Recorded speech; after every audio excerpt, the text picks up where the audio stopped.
नाशिक आयुक्तालयाअंतर्गत काल रात्री आडगाव पोलीस ठाणे हद्दीमध्ये स्टॉप अँड सर्च कारवाईदरम्यान 28 किलो गांजा पकडण्यात आलेला आहे।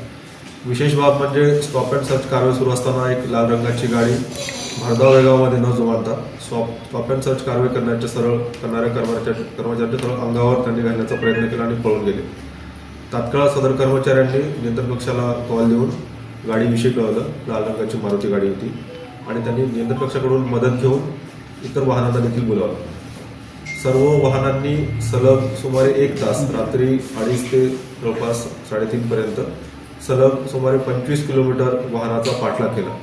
विशेष म्हणजे रात्री रस्त्यावर जी इतर वाहनं होती सिव्हिलियनची किंवा इतर जी घरं होती कुणालाही इजा न होऊ देता आणि त्या वाहनामध्ये काहीही असू शकलं असतं, अशा वेळेस कुणालाही इजा न होऊ देता एकमेकांशी प्रॉपर कोऑर्डिनेशन ठेवून सर्वांनी पाठलाग करून ह्या वाहनाला ज्या ठिकाणी कुणी राहत नाहीत अशा एरियामध्ये जाण्यास बंधनकारक केलं, भाग पाडलं आणि त्या एरियामध्ये जाऊन एका साईडला ते वाहन सर्वांनी मिळून एका साईडला त्याला घेण्यास भाग पाडलं।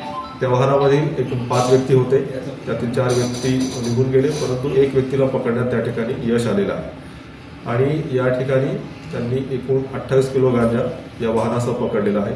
या सर्व मुद्देमालाची जप्त किंमत सुमारे 15 लाखाची होती आणि ह्या कारवाईबद्दल माननीय पोलीस आयुक्त यांनी सर्व कर्मचाऱ्यांचं रोख बक्षीस देऊन गौरव केला।